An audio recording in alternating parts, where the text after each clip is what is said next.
무너진 영적 성벽을 재건하라. 말씀 제목으로 우리 첫째 날 사경에 말씀 나누겠습니다. 성경에 보면 그 하늘의 문이 열릴 때가 있어요. 하늘의 문이 열릴 때가 있고 닫힐 때가 있는데 어떻게 하늘이 열리고 닫힙니까? 예수님께서 세례받으실 때 하늘의 문이 열리고 하늘로부터 하나님의 음성이 들렸죠. 이는 내 사랑하는 아들이요 내 기뻐하는 자다. 근데 다른 복음서들은 다 그냥 하늘이 이렇게 스스로 열린 것처럼 그렇게 표현되지만 누가복음은 더 정확하게 이야기를 해줘요. 어떻게 하늘이 열렸다 이야기해 줍니까? 예수님께서 세례받으시고 기도하실 때에 그 기도를 통해서 하늘의 문이 열린 겁니다. 하늘이 직접 알아서 스스로 열고 닫고 하는 게 아니라 문법적으로 다 수동태예요. 이 땅에서 사람들이 하늘문을 열기도 하고 닫기도 하는 거죠. 예수님께서 기도로 하늘문을 여신 것처럼 우리가 기도하고 예배하고 하나님을 의지할 때 하늘문이 열리는 줄로 믿습니다. 그래서 구약 성경에 보면 하늘문이 이렇게 닫힐 때가 있어요. 그런 때는 어떤 때일까요? 이스라엘 백성들이 우상 숭배하고 죄를 짓고 할 때는 하늘문이 닫혀요. 그러면 농사가 안 되고 흉년이 들고 외부의 적들이 쳐들어와서 나라가 위태롭게 됩니다. 그러면 어떻게 해요? 백성들이 하나님 앞에 회개하고 다시 말씀으로 돌아가고 하나님께 부르짖으면 하나님께서 그 기도를 들으시고 하늘문을 열어주셔서 그 땅을 통치하시고 그들을 평안케 인도해 주시죠. 그것들이 아주 적나라하게 보여지는 성경이 사사기입니다. 사사기를 보면 하늘 문이 열렸다 닫혔다 열렸다 닫혔다 그래요. 오늘 이 신년 사경회가 하늘문이 열릴 수 있기를 소망합니다. 그래서 올 한 해 하나님께서 부어주시는 그 놀라운 신령한 은혜들이 1년 내내 우리의 삶과 가정 가운데 넘쳐날 수 있기를 소망합니다. 이스라엘 백성들의 역사상 하늘문이 가장 강력하게 오랫동안 닫혔을 때가 있어요. 그때 언제일까요? 북이스라엘은 이미 BC 722년 아수르에 의해서 완전히 망해버렸고 남유다도 BC 586년 바벨론에 의해서 멸망하게 됩니다. 그리고 모든 사람들이 바벨론 포로로 끌려가게 되죠. 예루살렘 성전에 머물렀던 하나님의 영광은 떠나버립니다. 에스겔서 10장 11장에 보면 하나님의 영광이 떠나는 장면이 나와요. 시은 자 언약궤 위에 계시던 그 하나님의 영광이 떠올라서 어디로 가요? 성소 문 앞으로 갑니다. 조금 있다가는 다시 그 영광이 떠올라서 성전 동편문으로 내려앉죠. 그리고는 다시 그것이 떠올라서 성전 건너편에 있는 감난산으로 그 하나님의 영광이 건너가게 되죠. 그리고는 하나님의 영광이 이스라엘에서 완전히 떠나버리게 됩니다. 떠나시려면 그냥 확 떠나버리시지 왜 찔끔 이렇게 가실까요? 이유가 뭐예요? 나 간다. 안 잡냐? 나 진짜 간다. 빨리 잡아. 회개하라는 거예요. 하나님의 영광을 모실 수 있도록 빨리 회개하고 돌아오라고 하나님께서 그렇게 계속 기회를 주시는데도 끝까지 우상 숭배하고 불순종하니까 하나님의 영광이 떠나버렸어요. 하나님의 영광이 떠나버린 성전은 뭡니까? 성전이 아니라 그냥 건물이에요. 그러니까 바벨론 사람들, 이방인들이 쳐들어와서 성전을 짓밟아도 지성소 안에 들어가서 무슨 짓을 해도 아무 일도 아니라는 거예요. 왜요? 그곳은 이미 하나님의 영광이 떠나버린 그냥 빈 껍데기 건물에 불과한 곳이 되어버렸기 때문입니다.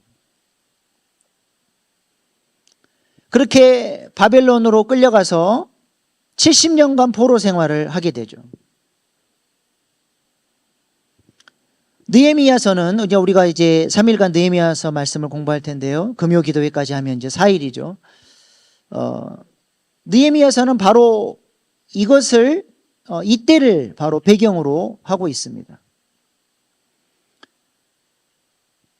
70년의 세월이 흐른 다음에 이스라엘 백성들을 멸망시켰던 바벨론은 어느 나라에 의해서 망하게 됩니까? 성경에?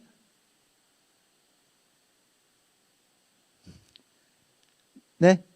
어느 나라에 의해서 바벨론이 망해요? 그렇죠. 페르시아. 예, 성경에는 바사라고 나와요. 페르시아에 의해 멸망하게 됩니다. 그 페르시아 왕 고레스가 어떤 마음이 있었냐면요, 이집트, 애굽을 점령하고자 하는 마음의 소원이 있었어요. 그래서 중간 기착지로 팔레스타인 땅을 중간 거점지로 해서 애굽까지 가야 되니까 이스라엘 백성들에게 어떤 조처를 취해줬어요? 니네 고향으로 돌아가서 성전을 짓고 예루살렘에 가서 살아라 하고 그 땅으로 돌려보내준 겁니다. 그래서 BC 538년에 수룹바벨이 1차로 예루살렘으로 돌아와서 성전을 짓기 시작을 하죠. 그런데 예루살렘 상황은 녹록치가 않습니다. 누가 두 팔 벌려서 이스라엘 백성들이 돌아온다고 환영하는 게 아니고 이미 그 땅은 70년이나 주인이 없었던 땅이기 때문에 사마리아 사람들이 내려와서 살았고 토착민들이 이미 그곳에서 기반을 닦고 살고 있었어요. 그런데 느닷없이 예루살렘으로 이스라엘 백성들이 돌아온다니까 누가 그것을 좋아하겠습니까? 성전 짓는 것을 계속 방해하고 공격하고 페르시아 본국으로 편지를 보내서 이 인간들은 원래부터 반역을 일삼는 존재들이고 성전을 지으면 분명히 반역할 게 뻔하니 성전 짓지 못하도록 막아주십시오. 계속 조소를 보낸 거예요. 그래서 결국 어떻게 됩니까? 안 그래도 경제적으로도 힘들고 밑바닥에서부터 시작을 해야 되는데 성전 짓기가 너무 어려운 거예요. 그래도 성전을 지어보려고 애를 썼는데 결국 고레스 그 다음 왕 캄비세스 왕 때 성전을 짓지 못하도록 명령이 떨어지게 됩니다. 그러면서 15년 동안 성전 짓는 일이 이렇게 이제 지연되게 돼요. 처음에는 하나님의 뜻을 따라서 성전을 지으려고 왔던 그 백성들의 그 열정도 이제 사그라들고 이제 먹고 사는 문제에 정신이 팔려서 성전은 이제 뒷전이 된 그런 상황이죠. 그럴 때 하나님께서 학개와 스가랴 선지자를 보내셔서 너희가 성전을 반드시 지어야 된다. 성전을 지어야 하나님의 영광이 이 땅 가운데 도래하고 하나님께서 약속하셨던 메시아의 왕국 다윗 왕국을 세워서 온 열방이 이 예루살렘으로 성전으로 나와서 하나님을 예배하고 온 세상의 금은보화를 가지고 하나님 앞에 예물 드리는 그 역사가 일어나게 될 것이다. 학개 스가랴 선지자가 그 메시지를 전하니까 잃어버렸던 열정을 이스라엘 백성들이 다시 회복을 하고 열심히 성전을 그 비전을 이루기 위해서 짓게 됩니다. 그래서 BC 538년에 돌아왔는데 22년 만에 BC 516년에 드디어 성전이 완공이 됩니다. 성전을 지으면 어떤 일이 일어난다 그랬어요? 다윗 왕국이 일어나게 될 것이라고 그런 비전으로 성전을 지었는데 그런 일이 일어났어요? 안 일어났어요? 안 일어났어요. 그러면서 이스라엘 백성들이 영적인 침체에 깊이 빠져듭니다. 성전만 지으면 유대인의 천국이 될 것 같았고 하나님께서 다윗 왕국을 세워서 다윗 왕과 같은 위대한 왕을 보내주셔서 그냥 주변 나라들 싹 쓸어버리고 우리를 괴롭혔던 그놈들 다 그냥 멸망시켜버리고 그렇게 할 줄 알았는데 페르시아의 권세는 아직도 기세등등하고 지금도 예루살렘을 호시탐탐 노리며 괴롭히는 주변에 그냥 그 잡족들은 계속해서 괴롭히고 먹고 살기는 힘들고 이러다 보니까 깊은 영적 침체에 빠져들게 돼요. 그러면서 속절없이 60년의 세월이 영적인 회복 없이 성전만 덩그러니 지어놓고 하나님의 임재도 모셔오지 못하고 그러면서 60년의 세월이 그냥 흘러갑니다. 그래서 에스라서 6장, 7장 넘어갈 때 2일 후에라는 문구가 나오는데요. 2일 성전 짓고 2일 후에 그 사이에 60년의 세월이 날아가 버려요. 그렇게 깊은 영적 침체 속에서 이스라엘 백성들은 완전히 세속사회와 같은 그런 모습들을 갖게 됩니다. 제사장들은 제사를 대충 드리고 백성들은 11조를 안 하니까 레위 사람들이 먹을 게 없으니까 다 직무 버리고 먹고 살려고 다 뿔뿔이 흩어져 버렸고, 이혼이 성행하고 불신자들과 결혼하면서 유대인의 정체성은 다 잃어버렸죠. 돈 있는 사람들은 고리대금으로, 가난한 사람들은 억압하고 임금을 착취하고, 영적으로, 사회적으로, 경제적으로 여러 가지 면에서 이 예루살렘 공동체는 완전히 무너져 있었습니다. 그래서 BC 458년에 에스라가 제2차 포로기환을 통해서 돌아와서 성전만 짓는다고 되는 게 아니라 하나님의 임재를 모실 수 있도록 하나님의 백성들이 거룩하게 구별되고 정결케 되어야만 하나님께서 우리 가운데 임재하신다. 성전을 건물로만 생각하면 안 된다. 우리 본인 스스로가 성전이 되어야 한다라고 외치면서 회개운동과 말씀운동을 주도를 합니다.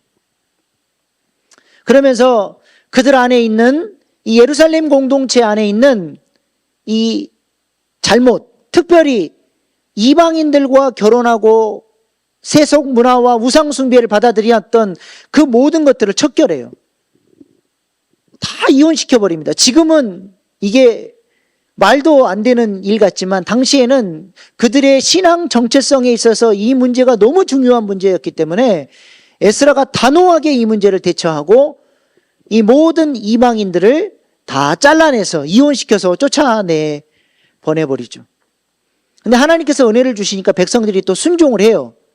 근데 문제는 이 엄청난 종교개혁의 후폭풍이 엄청난 문제를 이제 가져오게 됩니다. 예전에 그런 말이 있잖아요. 여자가 한을 품으면 어쩐다고요? 5,6월에도 서리가 내린다.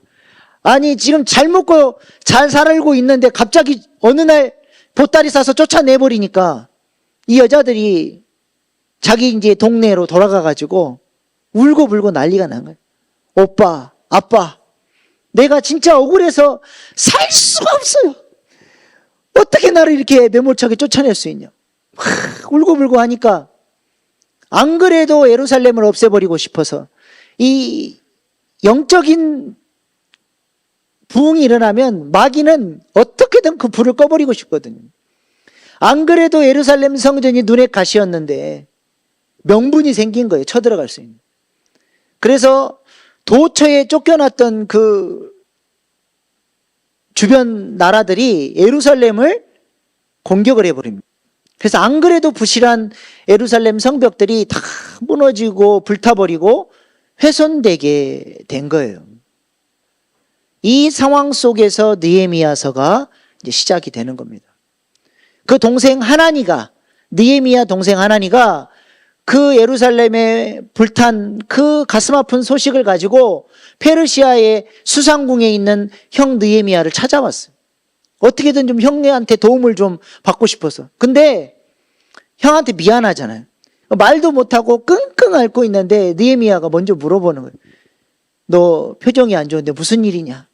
예루살렘의 이 끔찍한 소식, 이 가슴 아픈 소식을 형 느헤미야에게 전해줍니다. 느헤미야가 이 소식을 듣고 정말 가슴 아파하면서 그때부터 금식 기도를 해요. 1장 3절 4절 말씀 한번 같이 읽어보겠습니다.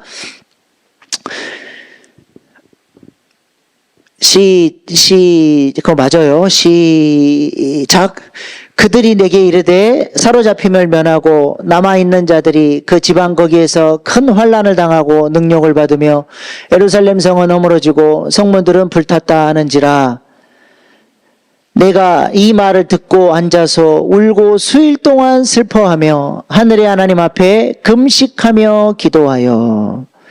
그 예루살렘 소식, 지금 느헤미야는 제국의 2인자로 떵떵거리며 잘 살고 있습니다. 저 멀리 예루살렘과 느헤미야가 무슨 상관이 있습니까? 근데 느헤미야는 그 소식이 너무 마음이 아픈 거예요. 왜 그래요? 언제나 느헤미야의 마음이 예루살렘에 가 있었기 때문에 그렇습니다. 느헤미야의 기도 제목은 뭡니까? 예루살렘에 무너진 성전을 다시 세우고 그곳에 떠나버렸던 하나님의 영광의 임재가 임하고 이스라엘 백성들이 거룩한 하나님의 백성이 돼서 제사장 나라가 돼서 온 열방 가운데 하나님이 왕이심을 증거하는 그런 하나님 나라의 동역자들로 세워지는 것이 느헤미야의 소원이었던 거예요. 근데 벌써 90년의 세월이 흘렀습니다. 예루살렘을 회복하려고 떠났던 하나님의 백성들이 떠난 지 90년이 됐는데도 아직까지도 예루살렘이 회복이 안 되고 오히려 성벽이 불타고 그 어려움 가운데 처했다는 그 소식이 느헤미야에게 너무 가슴 아프게 다가옵니다. 그래서 그 일을 위해서 기도를 하기 시작하는 거예요. 근데 느헤미야에게 하나님이 너 예루살렘에 불탔으니까 기도를 해라. 너 이 일을 위해서 헌신해라. 어느 누구도 느헤미야한테 그런 말을 한 적이 없어요. 근데 느헤미야는 그것이 자신의 사명으로 느껴진 거예요. 듣는 순간. 이때를 위해서 하나님께서 나를 이렇게 높은 관직에 올려주셨구나. 그것을 사명으로 알고 자신의 목숨을 내걸고 기도를 했다는 거예요. 여러분은 뭐가 여러분의 눈에 자꾸 보이시고 부담이 되고 저게 내 사명이구나 생각되는 게 있습니까?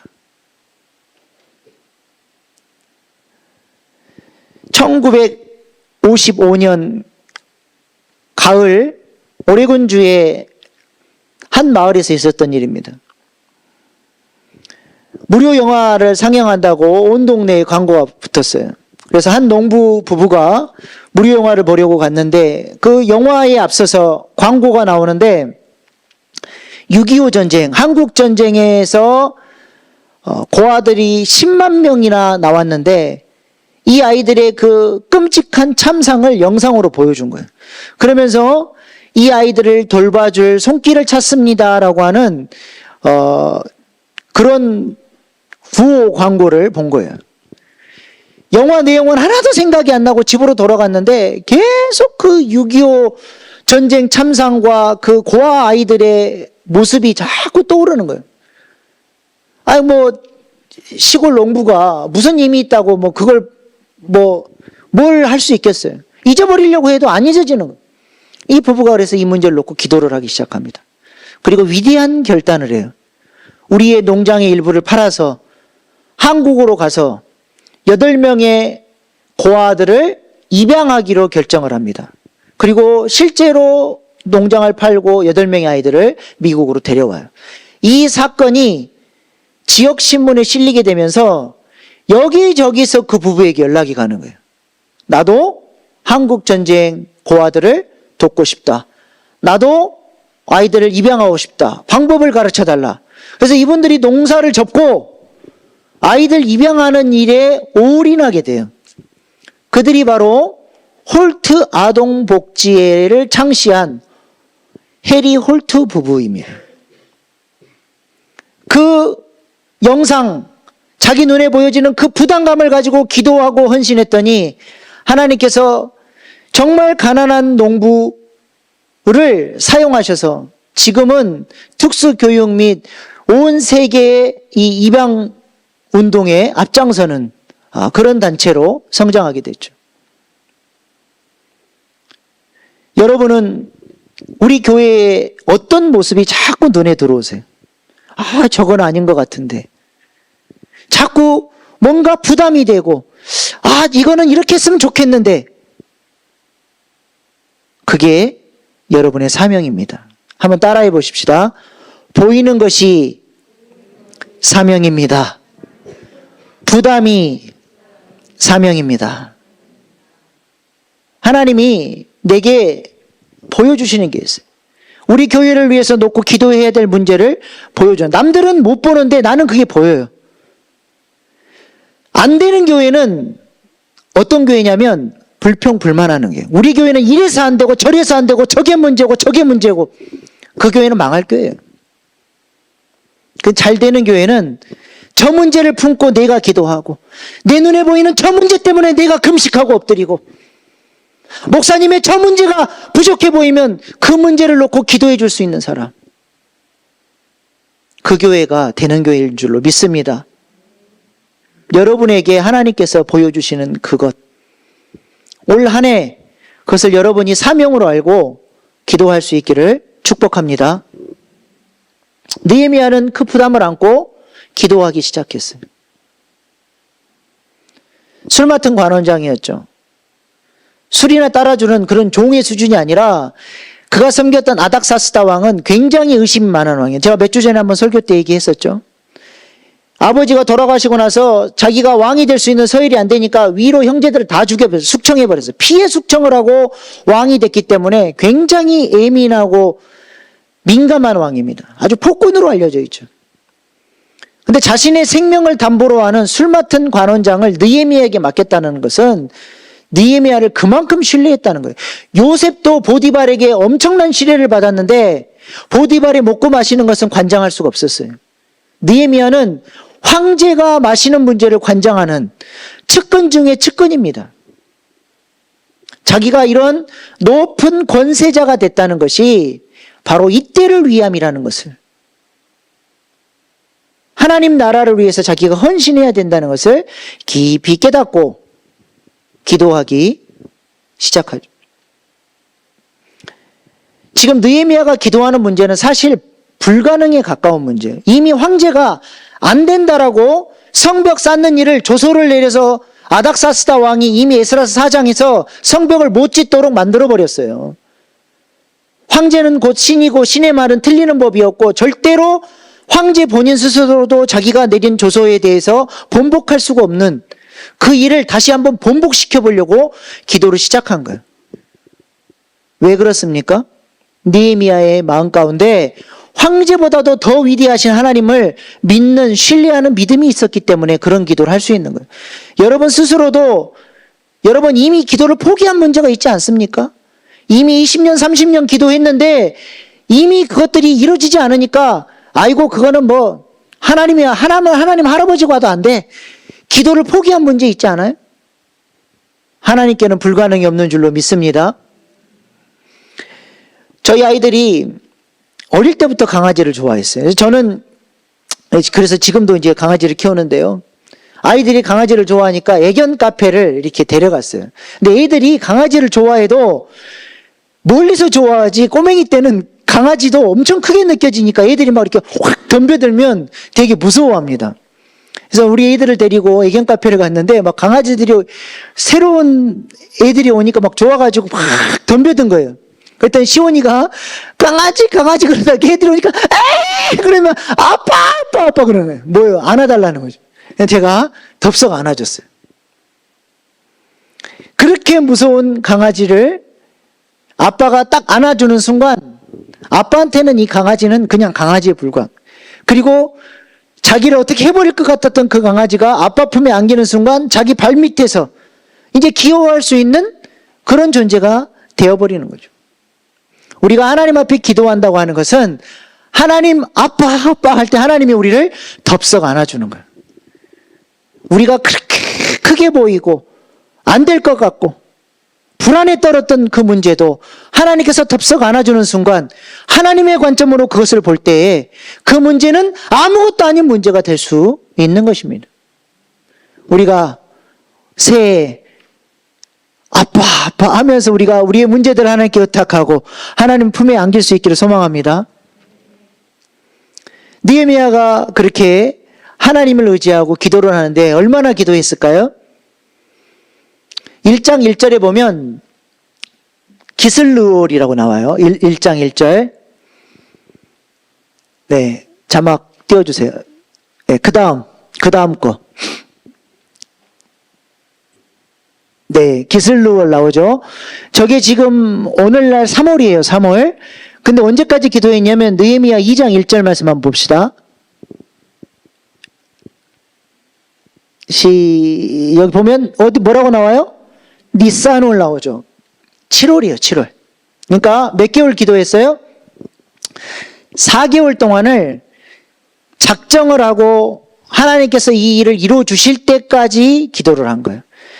다니엘이 21일 기도해서 21일 기도, 21일 금식 기도 있는데 다니엘이 21일을 작정하고 기도한 게 아니라 될 때까지 기도한 거예요. 될 때까지 기도했는데 21일째 기도에 응답이 와서 그런 거지 21일에 뭐 특별한 의미가 있는 게 아니에요. 느헤미야는 하나님께서 그 뜻을 이루어 줄 때까지 작정하고 기도를 하기로 결정을 한 거죠. 그렇게 기도를 하고 있는데 어느 날 느헤미야가 이제 실수를 합니다. 아주 포커페이스를 잘 했는데 그 예루살렘을 향한 근심, 또 금식하면서 얼굴이 좀 이렇게 좀 말랐을 거 아닙니까? 얼굴이 혈색도 안 좋고. 그러니까 황제가 느헤미야의 얼굴이 안색이 안 좋은 것을 안 거예요. 느헤미야가 2장 2절에 보면 황제가 딱 그것을 지적할 때 너무 놀래고 무서워가지고 벌벌 떨어요. 이게 지금 그 북한을 생각하면 이해가 됩니다. 위원장님 말씀하시는데 졸았다. 위원장님 말씀하시는데 딴짓하다 걸리면 어떻게 돼요? 죽어요. 자기 장성택이 누구죠?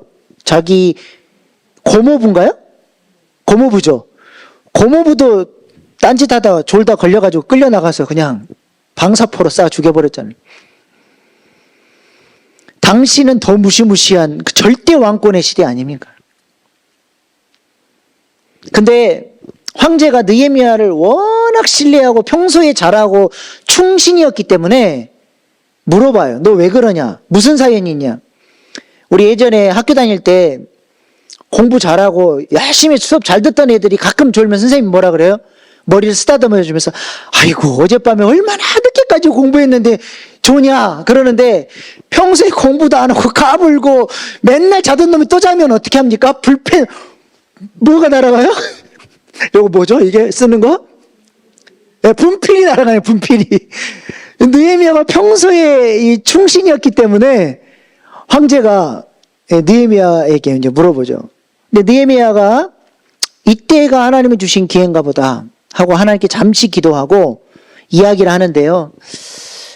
느헤미야의 모습 속에서 우리가 발견하게 되는 것은 느헤미야는 기도만 하는 사람이 아니라 기도와 동시에 자기가 할 수 있는 최선의 노력을 다하는 사람이에요. 이미 기도하면서 예루살렘 성벽을 황제가 허락해 줬을 경우에 이게 이제 거의 불가능해 보이는 문제임에도 불구하고 황제가 허락해 줬을 경우에 이 공사를 위해서 어떤 재료가 필요하고 어떤 관리들의 도움을 받아서 이것을 해결하고 공사 기간은 얼마가 되고 어떻게 할지가 벌써 결론이 다 나와 있었던 거예요. 황제가 딱 물어보는 순간 이것들을 정확하게 브리핑을 하는데 얼마나 지혜롭게 얘기하냐면요. 황제에게 뭐라 그러냐면 조상의 묘실이 불탔기 때문에 자기가 마음이 지금 너무 힘들다라고 얘기합니다. 조상의 묘실, 당시 그 페르시아의 문화에서 조상의 묘실은 아주 잘 이렇게 가꾸고 이렇게 귀하게 여기는 그런 문화가 있었어요. 예루살렘이라고 하는 단어는 굉장히 정치적이고 위험한 발언이에요. 이미 정치적으로 예루살렘 성벽은 안 된다라고 결론이 나 있었기 때문에 예루살렘이라는 단어 자체를 쓰지를 않습니다. 황제도 그 이야기를 들으면 자기가 예루살렘을 성벽 못 짓도록 만들었는데 그것을 번복해야 되니까 황제 스스로도 자기가 결정이 잘못됐다라고 하는 것을 번복하기가 어려운 거예요. 그러니까 어떻게 합니까? 조상의 묘실이라고 표현을 하는 거예요. 내 조상의 묘실이 불탔다라고 하는데 황제도 지금 느헤미야가 예루살렘을 얘기한다는 걸 알아요. 내 최측근이고 느헤미야의 고향이 어딘지를 다 알잖아요. 벌써 정치 구단들이 예루살렘이라는 단어만 빼고 조상의 묘실로 서로 잘 얘기를 하는 거예요. 조상의 묘실이 불탔는데 제 마음이 너무 마음이 아픕니다. 이것이 다시 회복될 수 있도록 황제께서 좀 도와주십시오. 아 그래 너의 조상의 묘실이 불탔단 말이냐. 그러면 당연히 도와줘야지. 그러니까 왕조실록에는 예루살렘이라는 단어는 안 들어가고 어떻게 뭐가 써야지는 거예요? 조상의 묘실, 느헤미야의 조상의 거기가 어딘지는 특정되지 않는 거예요. 기가 막히죠. 그러니까 황제도 자신의 말을 번복할 필요가 없고 아주 지혜롭게 이 문제를 하나님 앞에서 기도하면서 준비했다가 때가 됐을 때 이야기를 한 거예요. 그래서 황제가 이 문제를 느헤미야가 요구하는 대로 다 들어줍니다.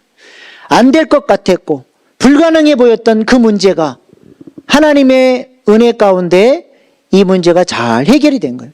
그리고 당시에 그 왕 옆에 왕비가 있었다라고 하는 것은 이거는 공적인 어떤 연애가 아니라 사적인 연애, 아주 기분 좋은 자리였다라는 거죠. 그러니까 그런 때에 느헤미야의 실수를 하나님께서 오히려 전화위복으로 역사해 주셔서 왕이 아주 기분 좋을 때 이 문제가 잘 이야기가 될 수 있도록 하나님께서 그렇게 역사를 해 주신 거예요. 그래서 이 황제의 명을 받고 예루살렘으로 이제 느헤미야가 떠나는데 느헤미야의 마음속에 어떤 마음이 있었겠어요? 마음이 어떠했겠습니까? 하나님께서 이 역사 가운데, 이 일 가운데 함께 하신다라고 하는 사실. 이 문제 때문에 그렇게 고민했는데 하나님께서 이 문제를 이렇게 기가 막힌 방법으로 해결해 주셨다는 사실 때문에 느헤미야의 마음이 얼마나 행복했겠어요. 그리고 하나님께서 앞으로 행하실 일들, 이 문제 가운데 지금 하나님께서 함께하고 계시다는 것이 눈으로 목도되어지니까 그 마음의 열정이 얼마나 불타올랐겠습니까? 느헤미야도 이런 식으로 하나님께서 역사해 주실 줄 몰랐을 거예요. 하나님은 언제나 당신의 일을 이루실 때 앞으로 어떻게 일들이 이루어질지를 다 이렇게 가르쳐 주지 않아요. 믿음으로 따라오라고 말씀하시죠. 우리 오늘 청년들 왔는데 여러분의 미래를 여러분이 다 알고 계세요? 모르죠. 모르니까 어때요? 불안하기도 하고 때때로 좌절도 하고 답답하기도 하고. 그러나 하나님은 우리에게 믿음을 요구하시는, 내가 너를 선택했고, 우리 주일날 말씀했던 것처럼 우리 하나님이 우리의 고열되어 주셔서 내가 너의 친족이고 내가 너를 잘되게 할 것이고 내가 너와 함께해서 반드시 너를 하나님 나라의 위대한 용사로 세울 것이다. 이게 하나님께서 우리를 향해 갖고 계시는 놀라운 사랑과 계획하십니다. 이 사실을 믿고 기도하면서 내가 할 수 있는 최선의 노력을 기울일 때 하나님께서는 하나님의 때에 하나님의 방법으로 놀라우게 역사해 주시는 거예요. 여러분의 삶 가운데 해결되지 않은 문제들, 이미 포기했던 문제들, 너무 오랫동안 기도 응답이 없었던 문제들, 포기하지 말고 이 전능하신 하나님, 선하신 하나님을 바라보시면서 기도할 수 있기를 바랍니다. 느헤미야의 마음속에는 이 기도의 응답으로 말미암아 열정이 차고 넘쳤어요. 여러분, 우리 청년들 영어로 열정이 뭐예요? 패션, 또 있어. 아주 중요한 단어. enthusiasm. enthusiasm이라는 단어가 있어요. 이게 열정이라는 뜻이거든요. 이게 엔테오스에서 왔어요. 이게 뭐냐면 in God. 하나님께서 지금 우리와 이 사건 가운데 함께 하시고 계시다는 것을 볼 수 있는 눈이 있으면 그 사람은 열정의 사람이 되는 거예요. 지금 느헤미야는 이것을 볼 수 있는 눈이 있었던 거예요. 그리고는 예루살렘으로 와서 이스라엘 백성들에게 간증을 합니다. 오늘 우리가 읽었던 본문 17절, 18절 말씀 한번 같이 읽어보겠습니다. 2장 17절, 18절 시작. 후에 그들에게 이르기를 우리가 당한 공경은 너희도 보고 있는 바라. 예루살렘이 황폐하고 성문이 불탔으니 자 예루살렘 성을 건축하여 다시 수치를 당하지 말자 하고 18절 또 그들에게 하나님의 선한 손이 나를 도우신 일과 왕이 내게 이런 말씀을 전하였다. 지금 뭐하고 있는 거예요?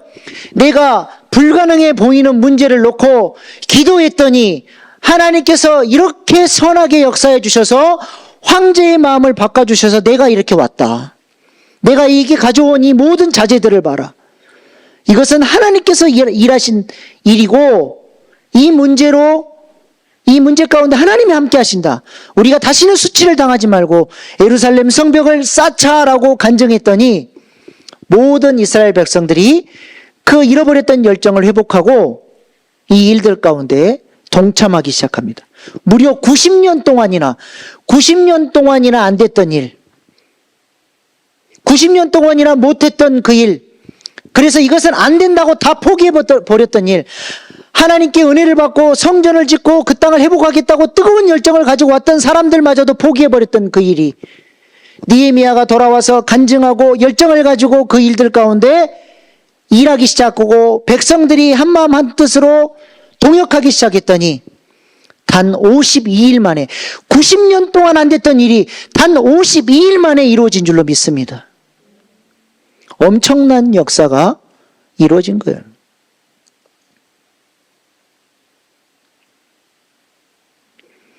이 느헤미야의 선한 능력이, 선한 영향력이 이스라엘 백성들, 그 좌절하고 넘어져 있던 백성들의 마음 가운데 강력하게 흘러들어간 겁니다.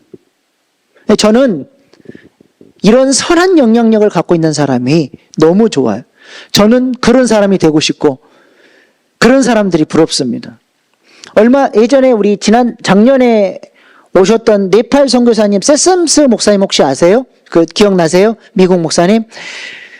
제가 그 생명샘교회라고 이제 분당에서 사역할 때 만났던 목사님인데요. 그때 담임 목사님께서 영어에 관심이 많으셔가지고 그때 당시 영어 담당 목사님이셨는데 우리 목회자들도 다 영어를 배워야 된다고 영어 회화반을 이렇게 이제 만들었어요. 금요일마다. 근데 처음에는 여러 명이 참석했는데 담임 목사님도 슬금슬금 도망가 버리고 부목사님도 슬금슬금 도망가고 다 도망가고 저만 남은 거예요. 저만 남아서 이제 이 세썸스 목사님하고 이제 매주 교제를 했는데 이분이 너무 좋으신 분. 이분하고 이렇게 1시간 정도 대화하고 교제하고 나면 제가 영혼이 이렇게 확 채워지는 느낌이 나요. 이분처럼 하나님을 사랑하고 싶고 이분처럼 하나님과 더 친밀하게 교제하고 싶고 더 기도하고 싶은 이런 선한 영향력이 내 안에 역사하는 것을 제가 느꼈습니다. 우리가 목장으로 왜 모여야 됩니까?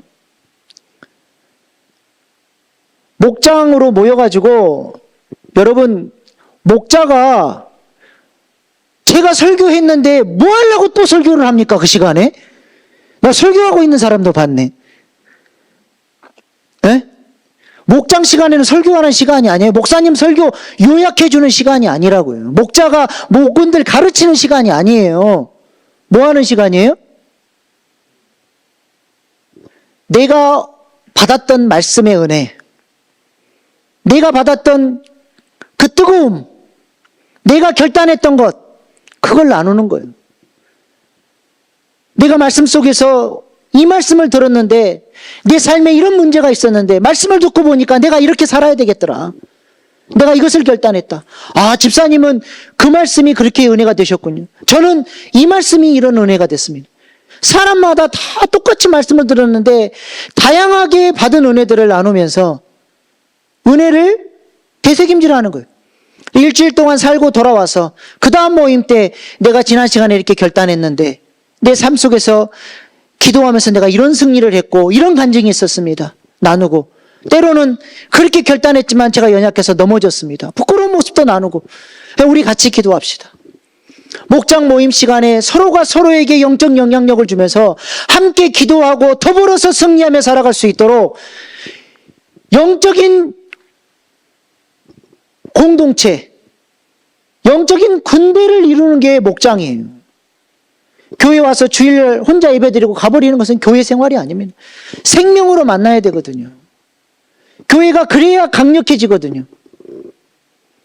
저 지체의 어려움이 뭔지, 저분이 어떤 것을 기도하는지 몰라요. 상관없어. 같은 교인이라고 하면서 전혀 관심이 없어요. 그건 교회가 아닙니다. 목장으로 모여서 저 집안의 문제가 내 문제가 돼서 함께 연합해서 기도할 때 두세 사람이 모인 곳에 함께 하신 하나님의 임재의 능력을 경험하고 기도의 응답의 능력을 경험하고 그래서 우리 목장 안에만 들어오면 어떤 사람도 변화시킬 수 있다라고 하는 그런 자신감이 생기고 우리 목장이 정말로 능력 있는 교회이구나. 우리 목장을 통해서 하나님께서 이런 사역들을 하기를 원하시는구나. 하나의 교회를 이루어가야 되는 것이 목장입니다. 그 목장 안에서 그런 선한 영향력들을 주고받아야 돼요. 그런 것이 없이 교회만 나와서 혼자 그냥 왔다 갔다 그거는 교회가 아니에요, 여러분. 생명으로 연결되어 있어야 돼요. 생명으로. 마귀도 단체로 공격하는데 나는 무슨 능력이 있다고 내가 혼자서 독고다이로 싸웁니까? 그럼 뭐 교회가 뭐가 필요합니까?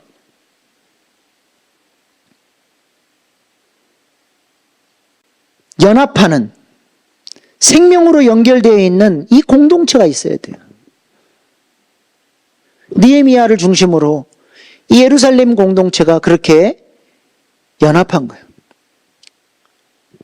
외부에서 적들이 느헤미야를 암살하려고 하고 군대를 동원해서 와서 공격하고 이스라엘 백성들이 어떻게 합니까? 한 손에는 칼을, 한 손에는 벽돌을 들고 목숨 걸고 성전을 지어가요.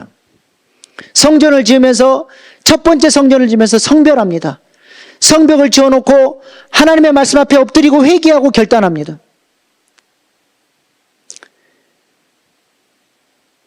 느헤미야가 뭘 강조하는 거예요? 지금 성전만, 건물만 중요한 게 아니라 우리가 하나님의 임재를 모실 수 있는 거룩한 백성이 되어야 되고, 더 나아가서 성벽을 쌓는다는 건 뭘 의미하는 거예요? 내 삶의 자리, 세상과 맞닿아 있는 자리가 성벽이에요. 이 세속사회 속에서 우리는 먹고 마시고 그들과 더불어서 경제활동을 하고 살아갑니다. 그러나 절대 그들과는 섞일 수 없는 구별된 지점, 하나님의 말씀을 따라 살아가는 그 구별된 지점이 바로 성벽이에요.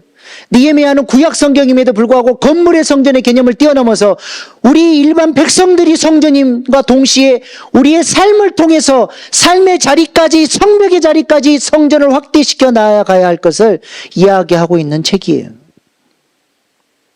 그 자리까지 성전이 되어야 함을 이야기를 하는 것입니다.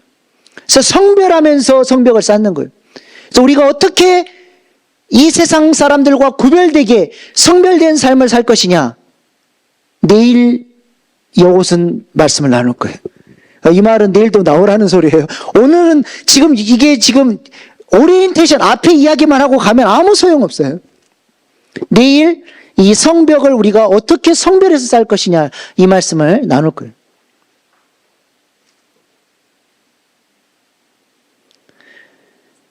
그래서 이스라엘 백성들에게 느헤미야는 그것을 도전하는 거예요. 우리의 삶의 자리까지, 이 세상 사람들 영적 전쟁의 그 한복판에 우리가 성전을 쌓는 자들로 살아가야 한다는 거죠. 그래서 우리 그리스도인들의 삶은 그래서 십자가의 길이고 헌신의 삶일 수밖에 없어요. 치열한 그 세속사의 중심 속에서 말씀대로 구별된 삶을 살기 위해서 치열하게 살기 때문에 이 싸움이 쉬운 싸움이 아니라는 거예요. 우리 크리스마스 때 세례식 했잖아요. 우리 이종원 장로님, 백종실 장로님께서 이제 세례 문답하시는 분들에게 이제 권면의 말씀도 해주셨는데, 백종실 장로님이 그런 말씀 하시더라고요. 신자 노릇하는 거 쉽지 않습니다. 신자 노릇도 이게 보통 어려운 일이 아니에요. 여러분이 세례 결단했으니까 신자 노릇 잘 하십시오 얘기를 하는데, 신자 노릇이 쉬운 일이 아니에요. 어떤 면에서는 목회자들보다 여러분이 더 힘든 자리에 살아요. 목사들은 교회 안에 있잖아요. 여러분은 칼을 들고 세속사의 한복판에서 치열한 영적 전쟁을 하면서 그 안에서 구별된 삶을 살기 위해서 얼마나 애를 쓰며 사십니까? 힘들고 어렵지만 그래도 그것이 하나님께서 부르신 자리이고, 그런 삶을 살 때 우리 일신교회가 성전으로 세워지는 거예요. 종교생활만 일주일에 한 번 나와서 예배드리면서 종교생활 아무리 잘해도 세상에 나가서 빵빵 넘어지고 성벽이 다 무너져 버리면 어떻게 되는 거예요? 성전 안에 들어오지 말아야 될 원수들이 들어와서 다 짓밟아 버리는 거예요. 그래서 제가 송부 영신 때 어리석은 자가 뭐라고 그랬습니까? 어리석은 자는 어떤 사람이라 그랬어요? 문이 열려진 사람이라 그랬잖아요. 문이 다 열려져 있어요. 구별됨이 없어요. 성벽이 없어요. 받아들여야 될 것, 거절해야 될 것, 그런 것 없이 세상 사람들과 똑같이 살아버려요. 그러면 성전이 다 무너지는 거예요. 우리 일신교회가 능력을 잃어버리는 거예요. 목사님만 잘한다고 우리 일신교회가 부흥하는 게 아닙니다, 여러분. 여러분들이 삶 속에서 성벽을 세우고 그 자리까지 성전을 확장해가고 그렇게 승리하는 삶을 살 때 벽돌 한 장 한 장 한 장 쌓아나가면서 우리 일신교회가 하나님의 임재를 모시는 능력 있는 교회로 세워지는 것입니다. 우리가 이 일을 놓고 기도할 수 있는 사람 되기를 소망합니다. 느헤미야가 이것을 사명으로 놓고 기도했던 것처럼 오늘 이 밤에 우리가 하나님, 제가 성전 되기를 원합니다. 제 마음에 하나님의 영광을 모실 수 있는 자 되어지게 하시고 하나님 앞에 임재를 모실 수 있는 거룩한 사람 되게 하시고 내 삶의 자리, 내가 처해 있는 모든 직장과 모든 이 사회 속에서도 거룩한 성전으로 살아갈 수 있는 사람 되어지게 하여 주시옵소서.